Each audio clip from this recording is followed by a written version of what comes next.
Hello guys, in this video, I will show you how to connect your HubSpot to N8N step by step.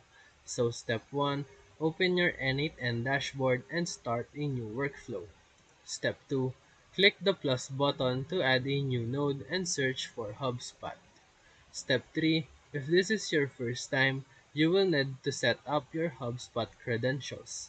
Step 4, go to your HubSpot developer account and create a private app and copy the access token.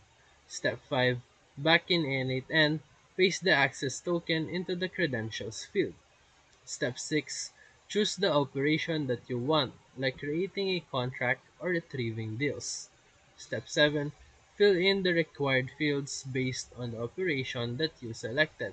Step 8. Click Execute Node to test and make sure that your data pulls out correctly. And that's how easy it is to integrate HubSpot with your N8N. So if this video helped you, feel free to like and subscribe for more quick tutorials, reviews, and comparison videos. Thank you for watching.